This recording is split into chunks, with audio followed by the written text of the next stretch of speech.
Hey guys, Sauce here. And I just had to delay that intro just because I was really proud of the first, pipe kill on that scout. I know he was probably standing still, but to me the arc of the lock and load is so weird. It was so much fun to hit that. Um, Before I actually start to talk about this match, I just want to say that my last casual talk, the one about YouTube, wasn't a pain in the butt to upload, thankfully. But anyways, on to this match.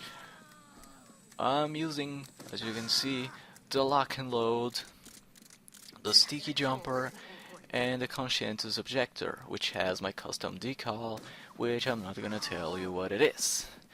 But anyways, here on Lakeside, this has to be one of my favorite loadouts, ever. I just find it so much fun sticky jumping in here with any grenade launcher. I just happened to pick the lock and load, and for whatever reason, here is not a good example, but I was hitting more lock and load grenades than I'm used to, and here failing to avoid fall damage with the sticky jumper. I'm really not very used to this. I think I've recorded 2 matches. I'm not very proud of them, not because I didn't do very well, but the fact that there weren't a lot of people playing. And here's a double kill, but like I was saying, there wasn't a lot of people playing. There was just a bunch of scouts playing. Right now I think there's a mini sentry only on the red team, but later my team also gets a mini sentry, which to me is just something to ruin other people's fun.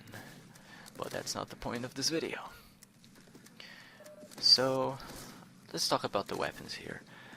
The lock and load is a beast. It just deals so much damage. It's a shame that you have to be dead on.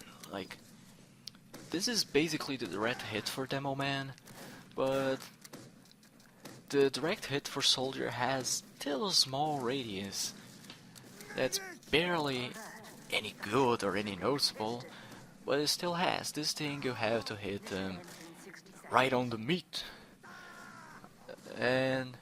But this does a lot of damage. Like at the beginning, I'm not sure if the scout had taken any damage. Probably yes, but you can pretty much take all the light classes with barely any effort. The sticky jumper, after it got all of its buffs and debuffs, right now to me it's a pretty fun weapon. I really enjoyed both the jumper weapons.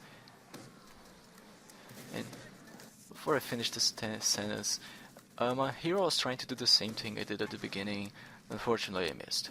But back to what I was saying. When the sticky jumper stopped taking 100 extra damage from all sources, it became a little overpowered due to the fact that on capture the flag, you could pretty much wreck the enemy team by flying across the map, stealing the intelligence, and flying across the map back to your spawn.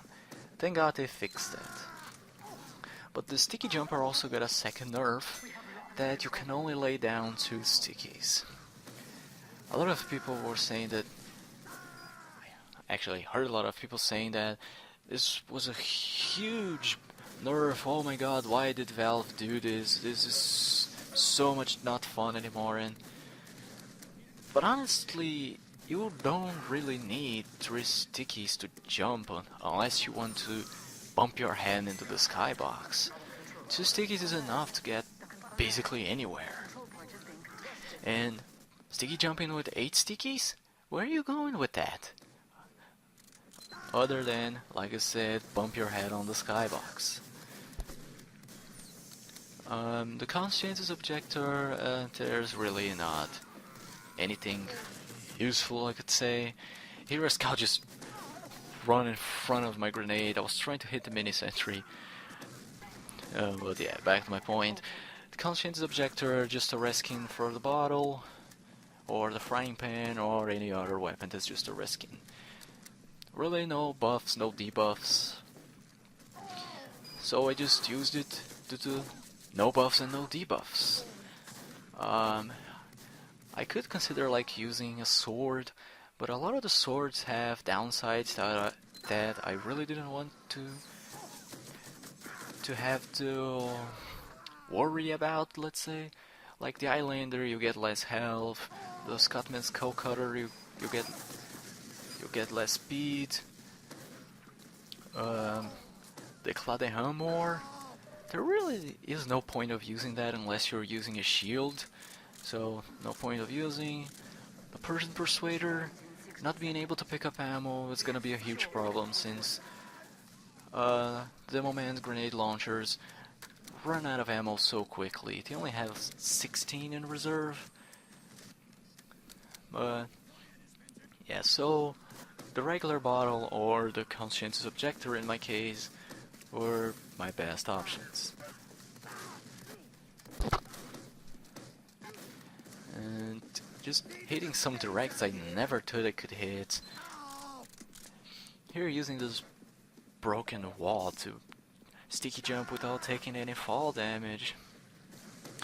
And like I said, now my team also has mini sentries.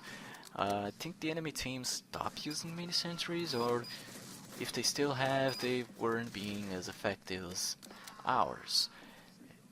And yeah, still a bunch of scouts running around. This one, I really don't know what he was doing, but I can just wait for him and wreck him again, doing 124 damage. Really weren't that necessary since he was already hurt, but is what the numbers decided for me. I'll just take it. At this point, there's still like 45 seconds left. I don't think anything too big happened in this last seconds. Here's the enemy mini sentry. Can't be very effective with me just destroying the mini sentry the second it gets put down, since the Loch-n load does more damage than the mini sentry has health. Yeah, like the direct hit. One shot to a mini sentry and it's down. Last seconds. Anything else I want to talk about? Not really. So, hope you guys enjoyed this, and I'll see you all next time. Take care.